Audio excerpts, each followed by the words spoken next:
Good morning.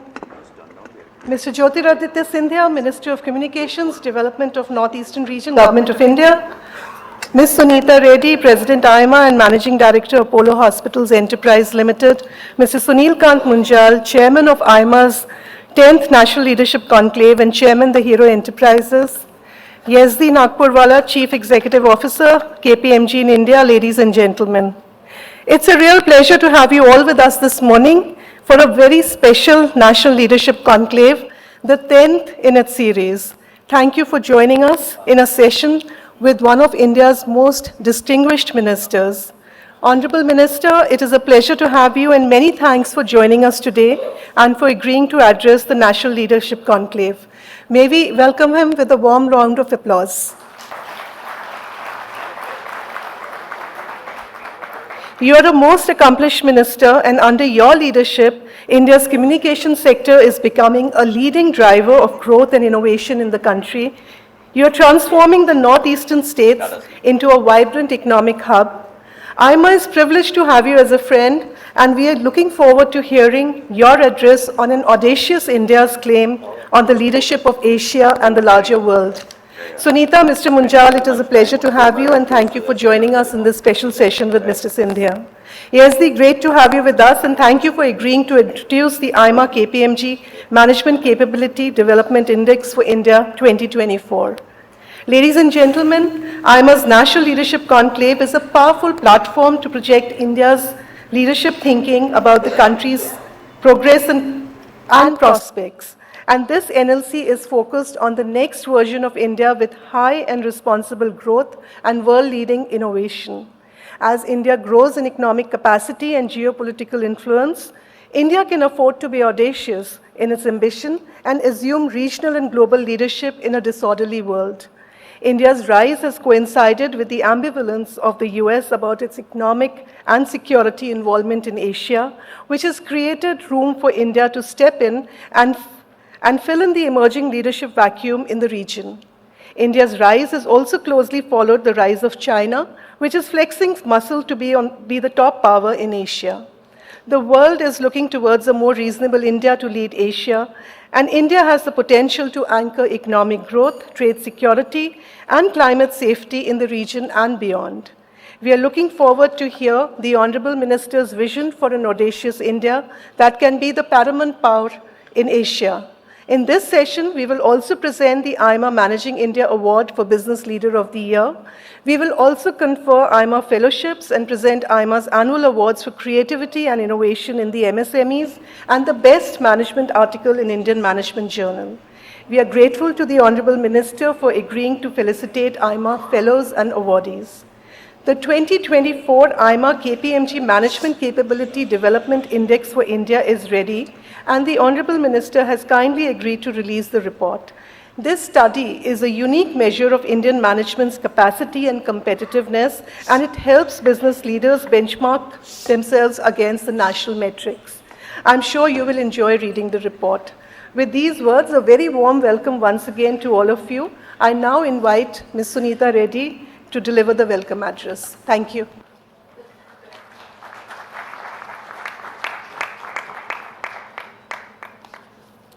Thank you, Rekha. Good morning, ladies and gentlemen.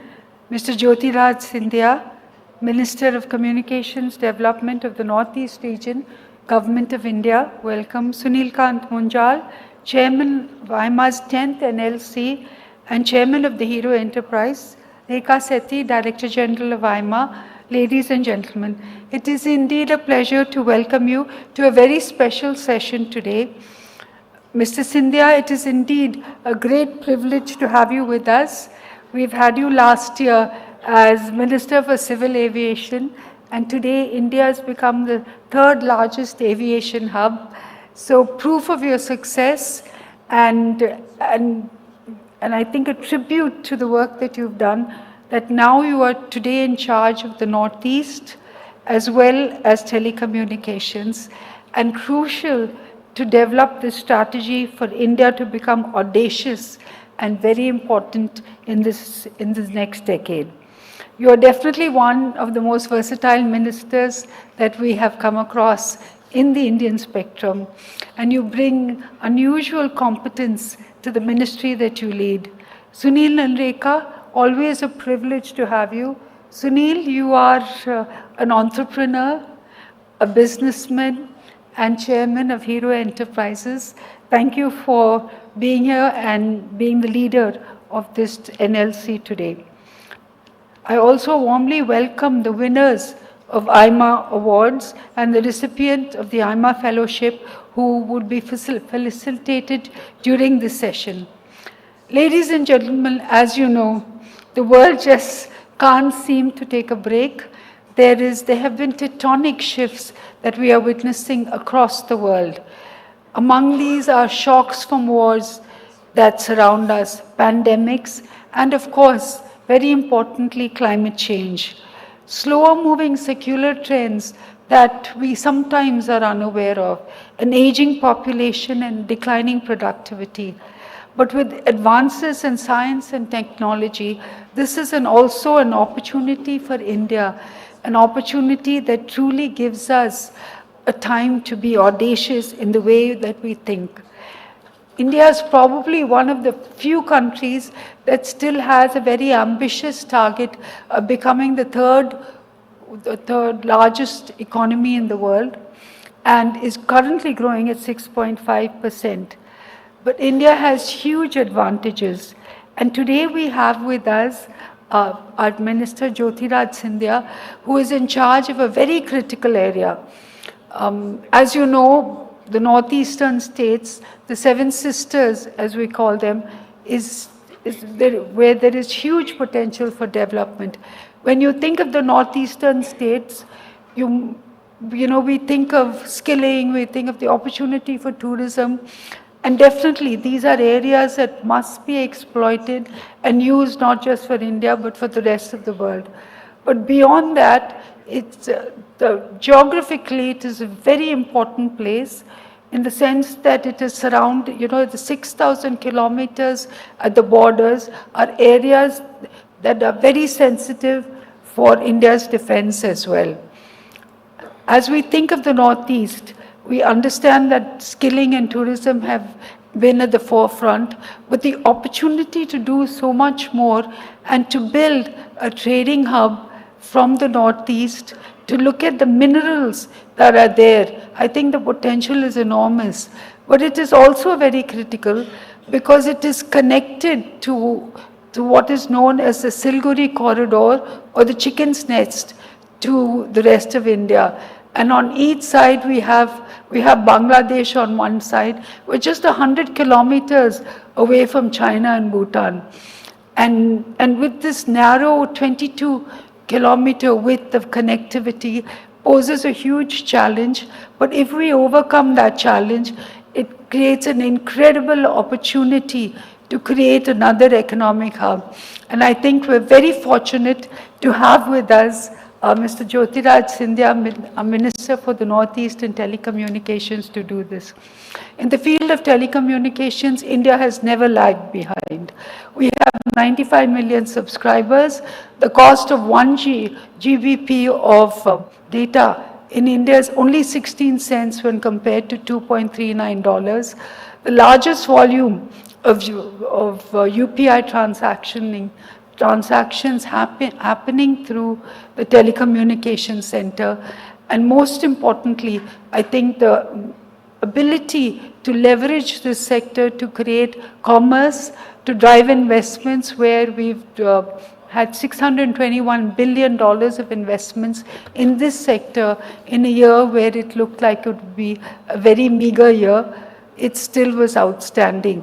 So with this great opportunity, I think comes great challenges. We are fortunate to have such a good person, intelligent, erudite with us. And I must also congratulate the winners of today's award. I would request the Honorable Minister to also release the 2024 AIMA KPMG Management Capability and Development Index. Thank you. Thank you, ma'am, for your wonderful remarks. And now we move on to a very special segment of this morning, a moment to celebrate excellence and honor those who are shaping the future through their remarkable contributions. May I request all the dignitaries to please come forward and kindly do us the honors. The AIMA Awards celebrate remarkable achievements across domains from innovation in MSMEs to thought leadership in management and from institutional excellence to individual legacy. The first award of the day is AIMA Dr. J.S. Juneja Award for Creativity and Innovation in Micro, Small and Medium Enterprises. We have already been joined by Dr. J.S. Juneja, Chairman of the MSME Awards Jury and past President AIMA, and Chairman Global Projects and Services Private Limited. The award recognizes outstanding innovation and creativity in the MSME sector, and this year's award goes to Neuro Equilibrium Diagnostic Systems Private Limited. Joining us on stage, Mr. Rajneesh Bhandari, Founder and Managing Director. He will be receiving this honor.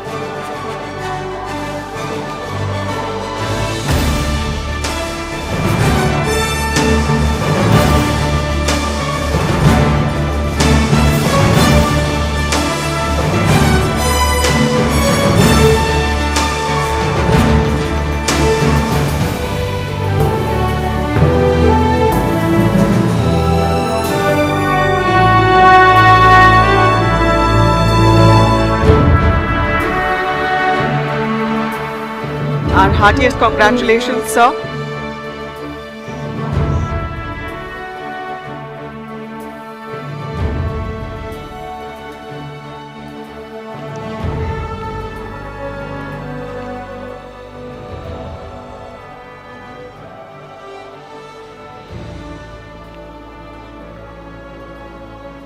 Thank you, Dr. Juneja, for joining us on stage. It's been an honor to have you with us on stage.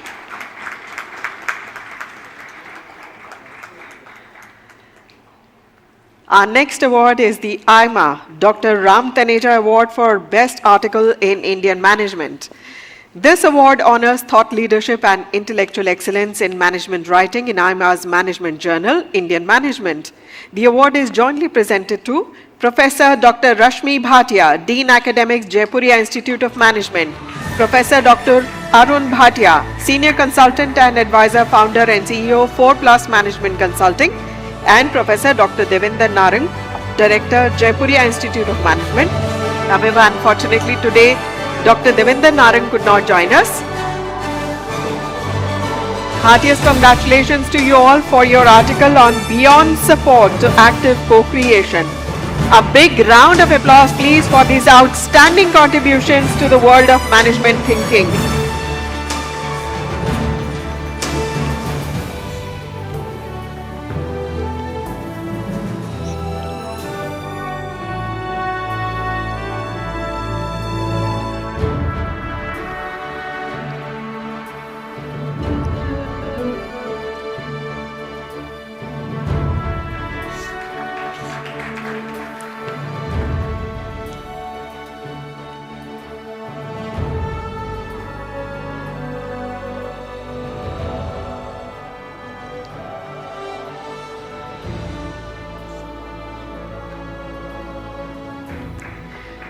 The next recognition is conferred upon a leader who has contributed significantly to business and industry and to the larger goals of the management profession.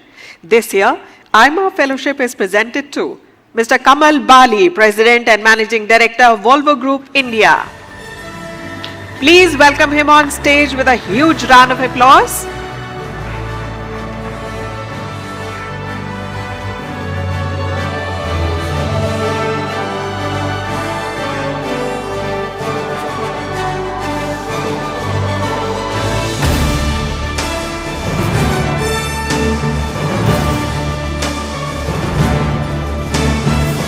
Our heartiest congratulations, sir.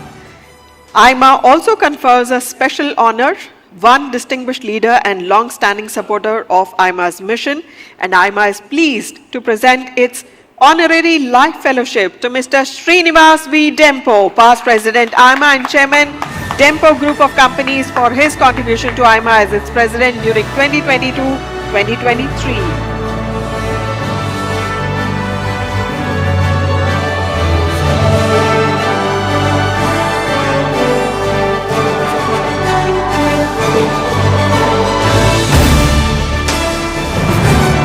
Heartiest congratulations, sir.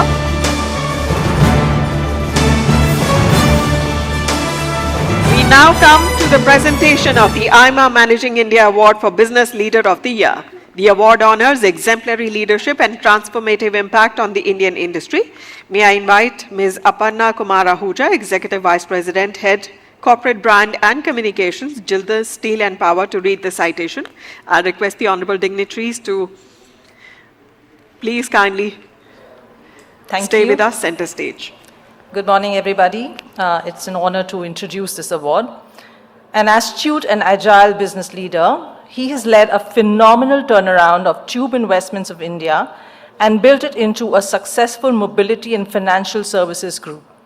He took charge of a struggling legacy company within the Murugappa Group and transformed it into a high-growth conglomerate with presence in cycles, EVs, tractors, machine tools, insurance, and vehicle finance. Under his leadership, revenues and profits have grown significantly and investor confidence surged. He has also acquired CG Power and turned it around, creating new manufacturing leadership in power systems. Known for sharp focus and capital discipline, he combines business instinct with data-backed insights and bold execution. He has shown how a traditional group company can be repositioned for the future through strategic agility and purposeful diversification. All India Management Association is pleased to confer the AIMA Managing India Award for Business Leader of the Year on Mr. Velayan Subbiah, Chairman, Cholamandalam Investment and Finance Company, and CG Power and Industrial Solutions, and Non-Executive Vice Chairman, Tube Investments of India. Let's give a round of applause to Mr. Velayan Subbiah, Chairman, Cholamandalam Investment and Finance Company Limited and CG Power and Industrial Solutions Limited, Executive Vice Chairman, Tube Investments of India. May I request Mr. Subbiah to kindly share his thoughts with us? Namaskaram, and thank you. Thank you so much, Suneeta and Minister and Sunil and all of you for this award.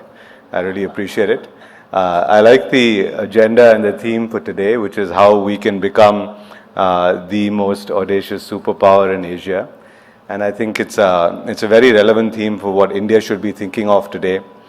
I think, if we think of who the largest superpower in Asia is today, it's definitely China. And I think we can learn from them, and there's a lot we can learn from China.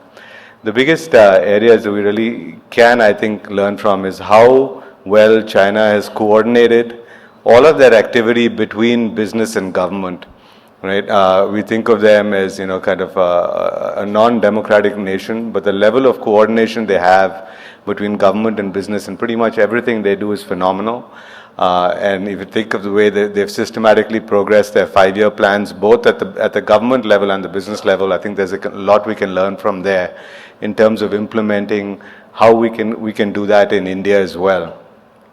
And the second area I think that India should look at in terms of becoming an audacious superpower is thinking of how we do this based on our technologies and our capabilities, right? I think we have an immense amount of capability, first off in terms of engineering talent, and a lot of that, unfortunately today, I mean, the good thing is that we've developed a lot of global capability centers and other areas where from a services perspective, we've started to serve the world. I think the biggest shift that we need to make as a country is to move that, right? See, I always look at the economics of things. When we look at service economics, what happens with each of our GCCs is that the revenue we get is we mark up GCC manpower by about 15% and we get the revenue from that. However, if we look at what happens to the overall economics, we have the Minister for Telecom here. Obviously, a lot of semiconductors that go into telecom equipment and into mobile phones. And pretty much all of the semiconductor companies have at least 3,000 to 4,000 people in their GCCs here. But what ends up happening is that the IP ends up going to a country that's outside of ours, and then we need to buy back the final equipment at like 60 to 70% gross margins. So what we really need to start thinking of is how we start owning that IP ourselves, how we start using our own engineering talent and our own capabilities to basically start developing product that India can own. And I think that process has started with the Indian semiconductor mission and some of the other areas we're talking about as well. But I think that this is a really important journey for us on the road to Atmanirbharta, self-reliance, and it's something that we should really focus on as a country. And the only other technology I'll talk about that we really need to leverage, and I don't think we leverage enough, is one of the tradition that we come from. I think spirituality and yoga and all of them are a real science and technology unto themselves. And it's a technology that basically we've never leveraged to the extent that it can be. And honestly, I do believe that as a country we leverage that, we can really push ourselves forward in the major scheme of things. So I'll be brief and stop with that. But thank you so much again for this award. Thank you. Namaskar. Thank you, sir, and heartiest congratulations once again. May I now request Mr. Yezdi Nagpurwala, CEO KPMG in India, to please come on the dais and brief us on the AIMA KPMG Management Capability Development Index India Report for 2024. Thank you. Honorable Minister of Communications and Development of Eastern Region, Government of India, Shri Jyotiraditya Scindia, Shri Sunil Kant Munjal, Ms. Suneeta Reddy, and Ms. Rekha Sethi, ladies and gentlemen, good morning. It's an honor to be here today at AIMA's 10th National Leadership Conclave within this eminent group of people. I am delighted to share insights from the latest Management Capability Development Index Report 2024. Established in 2010, the first report released in 2011, as a collaborative effort between KPMG in India and AIMA, the report marks our 7th edition since and reflects evolving landscape of management capabilities in our country. In today's world of continual crisis, challenges, and changes, leaders need to arm themselves with resilience, empathy, as well as an adaptable mindset. Through MCDI, we measure how leaders and managers perceive their management capabilities and how companies gauge their performance while benchmarking their practices against each other. This year, we had participation from over 200 senior leaders across various sectors, with significant representation from education, training, followed by consulting services. This year, overall MCDI score declined marginally to 69.7 as compared to previous years, but there are other positives as well. While declining scores highlight specific challenges faced by organizations, reinforcing the importance of continuous improvement and capability building in sustaining competitiveness. On the positives, Indian organizations made a noteworthy progress on integrity and corporate governance, with this dimension consistently being rated the highest, reflecting the efforts of Indian leaders to implement strong integrity and governance mechanisms. Meanwhile, dimensions such as innovation and adaptability, along with people leadership and self-development, as well as external relationships, have been underperformance and thus require immediate attention and action. In that regard, MCDI provides valuable insights that can guide organizations in enhancing their management practices, and we can all reach there by prioritizing a culture of innovation, creativity, and augmenting leadership capabilities through targeted training and development, and reinforcing a strong emphasis on self-development and adaptability. We hope you find these recommendations insightful as you navigate economic complexities. And with this, I would like to conclude and express my gratitude to AIMA for their commitment to advancing management through leadership in India. Together, we can drive excellence and management practices and contribute to the prosperous growth and advancement of our nation. Thank you. I now invite all the dignitaries on the dais and Mr. Nagpurwala to release the AIMA KPMG Management Capability Development Index Report.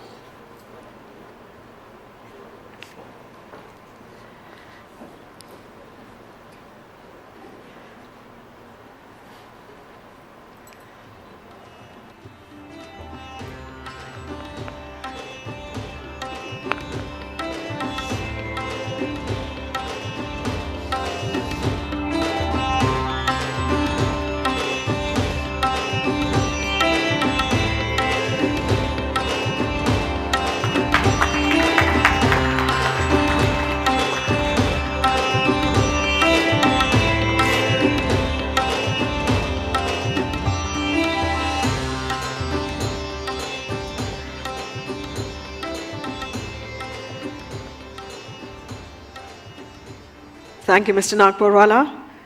Ladies and gentlemen, it is my privilege to introduce a leader who brings both depth of experience and clarity of vision to public service.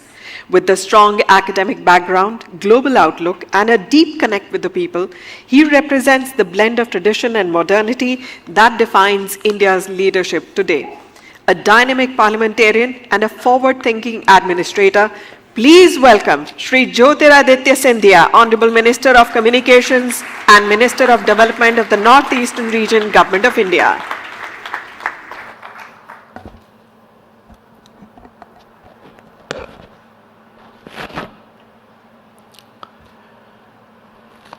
Seated on the dais with me, Suneeta Reddy ji, President of AIMA and MD of Apollo Hospitals. Sunil Kant Munjal Sahib, Chairman of AIMA's 10th NLC and Chairman of Hero Enterprises. Rekha Sethi ji, who has held the post of DG of AIMA for as long as I can remember and does an amazing job of stitching all of us together as one family. The awardees today who have delivered in excellence in their respective fields, and also those who have instituted these awards, many of whom have been lifetime contributors to not only AIMA but also to Bharat Mata through their resilience, through their perseverance, and through their spirit of service for our country. Ladies and gentlemen, it's always a pleasure to be here at AIMA, and it's an institution that I have been, if I may say, I'm not a member, but honored to be a part of at many events for over 15 years to 20 years. And it's an organization and an event that I always look forward to being a part of. And the reason for that is that AIMA under itself brings together the length and breadth of our country, enterprises and people who are not only pioneers in industry, but who are thought leaders, who are able to think of new paradigms, who are able to always innovate. And therefore, for me, it's an honor to be amongst all of you and try and be osmotic in the process of continual learning through the stories that I hear, through the awards that are given out at such events. So congratulations to all the awardees today. Now the topic today is Audacious India. And we have heard this cliched phrase over multiple decades, and a hopeful question that has always been top of mind for all of us. And that question has always been, when will India rise? And I think that in this environment across the world today of global volatility, of supply chain realignment, of rising geopolitical uncertainty, I think the one country that stands out on the global firmament is India. And the statement that India's rise today, and I'm using the analogy of RRR, that fabulously famous and successful Hindi movie,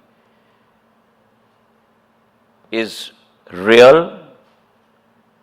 India's rise is rapid, and India's rise is resolute. I think that fundamental transition and transformation that our country has undergone in the last decade. Once a country that was euphemistically always known as one among the fragile five in the world, has risen today from being the 11th largest economy to becoming the world's fifth largest economy. And we are on track to become the world's third largest economy by 2028, going ahead of Germany and Japan. A country that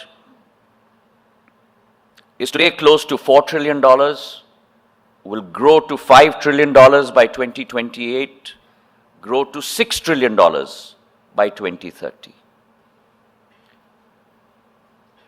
A country in the last decade that has shown the world the power of compounding. If we look at the story of the United States of America, which is today an economic power in the world, the success story of the United States of America is not based upon 10% GDP growth rate or 12% GDP growth rate that has been based on volatility. But the success of the United States of America has been based on 3 to 4% GDP growth rate, but for 100 years. And that has transformed the United States of America. And India is going through that same very transformation, where the last decade's decadal GDP growth rate has been close to 8%. Which has lifted close to 25 crore of our people above poverty and transformed them into the new middle class, a middle class with both purpose and a middle class with potential. And that, ladies and gentlemen, has resulted today in a country that is confident, a country that is connected, and a country that is courageous. And those are the three adjectives that I will use to describe India today. And this is not just about statistics. There has been a structural change. The fact that we are today spending close to 11 lakh crores on capital expenditure. We were earlier characterized by a concept where 90% of our expenditure was based on revenue, which in economic terms means what? You're sacrificing future income for today's consumption. We are today characterized by investment, where through capital expenditure you're investing today to create revenue streams for the future. 11 lakh crore of capital investment from the government's perspective, from a paltry 1.5 lakh crore a decade ago. 12% of GDP to today 23% of GDP. That's the phenomenal rise that India has seen today. And that fundamental shift will create, for every rupee invested today, 2.45 rupees of revenue stream in the short term and 4.8 rupees of revenue stream in the longer term. So you're talking about a 2.5 multiple to almost a 5 multiple. And that will result in India's recognition today not as a regional player anymore, but India's recognition as a global player. A player that is a driver of growth, a player that is a source of stability, a player that is a torchbearer of innovation, and a player that will show the path to the world. We talked about new business models and new paradigms that need to be set up. I believe India is already doing that. Whether it's in the area of agriculture, International Year of Millets. How many of us are aware, Suneeta ji is sitting on this stage, that this computer was not set up by God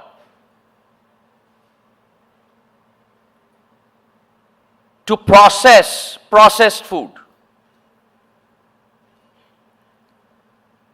And the fact that we are moving towards millets and much more healthier products is a path that we are showing not only to Asia but to the world. The concept of prakritik kheti, jivik kheti, organic farming. The wheel is turning full circle and India is leading the charge on that wheel turning full circle. The concept of Adhyatmik Shakti. Our awardee of the year talked about that. India has always been a spiritual power. People have come and taken India's treasures and marketed across the world. But it is India's time today, when International Yoga Day is celebrated at the United Nations, where members of 130 countries are sitting on the mat of the UN in New York City, practicing yoga to show to the world.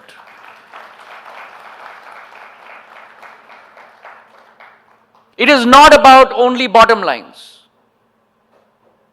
It's not only about balance sheets. Success for all of you, for us, for humankind is about intangibles. It is about values, it is about mission, it is about goals. And if you're able to deliver on your values, your mission, your goals, as an individual, as a public servant, as an entrepreneur, as a company, as a state government, as a country, then everything else will follow. And that is the path that India has historically shown the world. And we are again, once again, showing the world.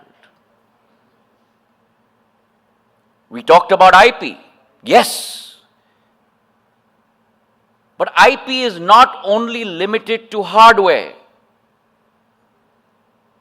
IP is also about software. And when I use the word software, I'm not talking about our software companies. It's about India's concept of Atiti Deva Bhava. Your guest is God. The hospitality and the tourism that you will experience in India, you will never experience in any other part of the world. Whether it is about the area of hospitality, whether it is the area about agriculture, about manufacturing, about services. That's the new paradigm that we take to the world. And it is our decade, it is our time, where Indian models will become global models. And it is all of you who are today innovating on that paradigm. The narrative today is shifting. And as the narrative is shifting, so is India's map. What was once talked about in terms of Indo-Pacific, Asia-Pacific, is now being termed as Indo-Pacific. India has become the center point for connectivity to 26 countries.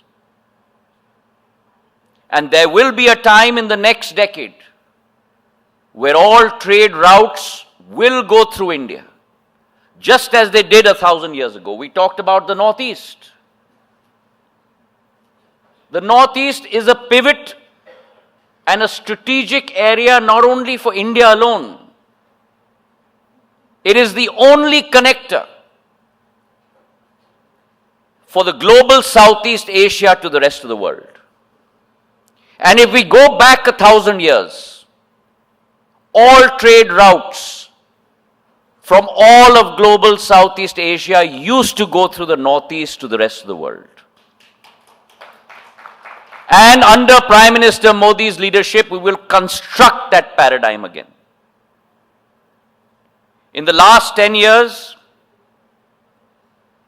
$60 billion of investment by Government of India has gone into the Northeast. An area that had only 9 airports, 2 states that did not have even a single airport, Arunachal Pradesh and Sikkim. Today that area has 17 airports. And it is our fervent hope that India becomes a connector and the Northeast becomes a connector to the rest of Southeast Asia. It must become an international hub, whether it is Guwahati, whether it is Agartala. Flying time from Guwahati to Agartala to Chennai is as long as flying time from Guwahati and Agartala to Indonesia. And these are countries with which India does not have a trade relationship alone. It has an adhyatmic relationship. It has a spiritual relationship. And that soft power of India is our wealth. It is on the foundation of that soft power that we have to build verticals of economic power. That intangible relationship India shares with every country across the world. And it is my fervent hope that with railway connecting every state in the Northeast, Suneeta ji talked about connectivity from the Northeast. We are building the Kaladan Highway to connect directly to Chittagong, so that goods can travel from the Northeast directly to either Kolkata or to Chennai. And from there, a road route, and then on to the Middle East and on to Europe. We are thinking of the IMT highway, Myanmar-Thailand highway, which will connect us directly to Southeast Asia. So we are thinking under Prime Minister's leadership of paradigms that were never ever thought of before.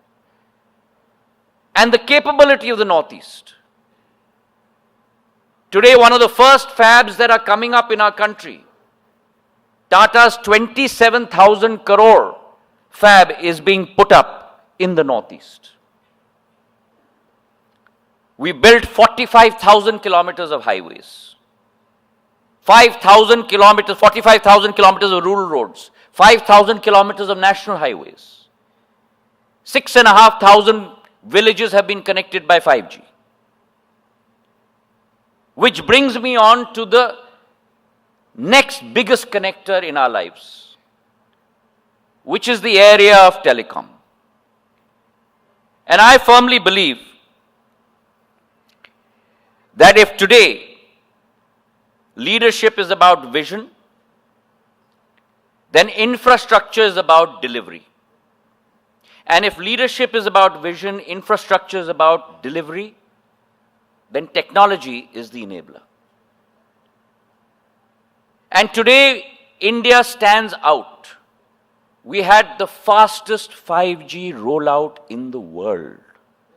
22 months connected 99% of India's districts, 82% of India's population. Close to about 4.5 lakh crores worth of investment. Close to 4.5 lakh towers being put up. And this box is no longer about communication. It is about connecting each individual to the world. It is a gateway. It is a gateway to knowledge. It is a gateway to economic opportunity. It is a gateway to economic growth. We had a physical highway, but we now have a digital highway. And it is on that digital highway that today India's models, UPI, Bheem app, Jam Trinity, $272 billion worth of transactions a month, $2.85 trillion a year, 1.72 billion transactions in a year. 46% of the world's digital transactions happen in our country, India. That is our IP. Today, so-called advanced countries are courting us for this IP. And that, ladies and gentlemen, is India's capability. We today have 940 million people on broadband connectivity. 10 years ago, we had 60 million. 97% drop in costs. 1 GB of data used to cost 287 rupees. Today, 1 GB of data costs 9 rupees. I want to correct Suneeta ji, it's not 16 cents, it's 11 cents compared to $2.59 in the world. We are the cheapest data provider in the world today. 7 lakh kilometers of OFC fiber. And I'm proud to report to you today, as your public servant, that India's national carrier, BSNL, is not far behind. We are laying out our own Atmanirbhar, indigenous 4G technology stack. We are only the 5th country in the world to produce 4G technology after China, Sweden, Denmark and South Korea. Only 4 countries in the world. India is the 5th to produce its own indigenous 4G stack. 100,000 towers are being laid out by BSNL today. And BSNL, for the first time in its history, has gained consumers from 8.6 crore consumers in June 2024. We are today at 9.15 crore consumers, 55 lakh consumers we have gained over the last 8-9 months. And after 18 years, almost 2 decades, the first quarter, after 18 years, October to December quarter, BSNL declared not an EBITDA positive number, but a net profit for the first time after 18 years. And this telecom sector is aided very ably by another relatively lesser known public service delivery mechanism, which is the largest in the world, which is my passion, my India Post. And many of you in industry will understand that. No delivery mechanism in the world has the capability of India Post. 1,64,000 POPs, points of presence, with 240,000 dakyas. The capability of distribution is unparalleled. And under Prime Minister's guidance, we are changing the look of India Post. We are conducting a BPR exercise, and we are going to convert each post office into a rural fintech engine in the coming days. We want to convert India Post, which is today a cost center for the Government of India, into a profit center for the Government of India. The India Post Payments Bank, which was set up 5 years ago, was supposed to break even in 7 years. We've already broken even last year. And we are making profits today. And therefore, you have an India today that we are building, which is A, connected by fiber, B, powered by satellites, and C, anchored in inclusive innovation. And therefore, today, ladies and gentlemen, I believe that this is not only India's decade, this is India's century. All of us in this room, and all of us across the length of the country, as Prime Minister has said,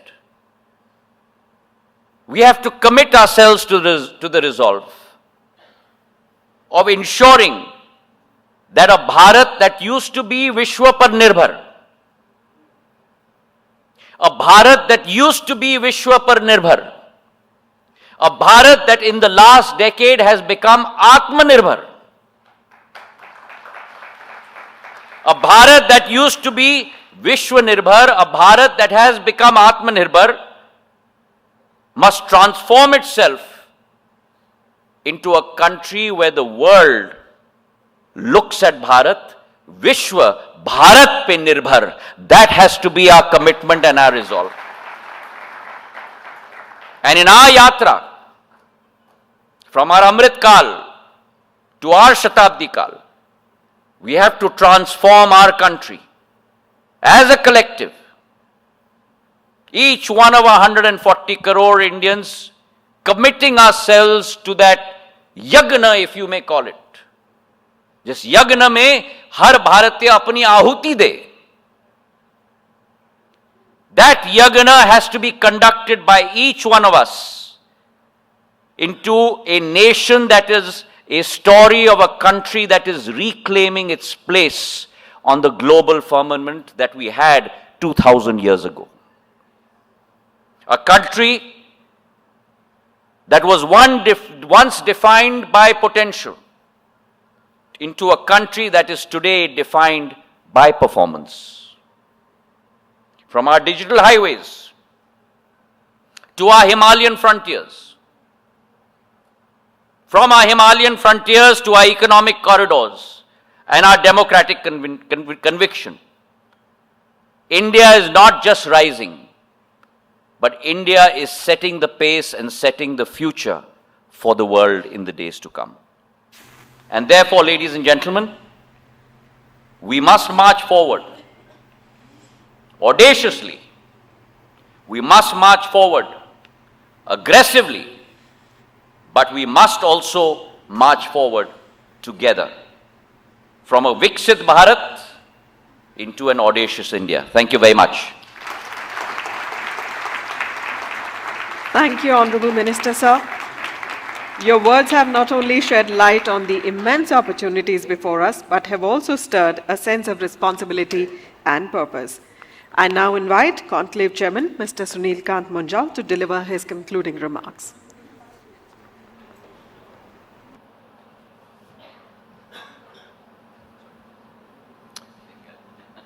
All I can say is, wow, what an address. Minister Scindia, this is truly...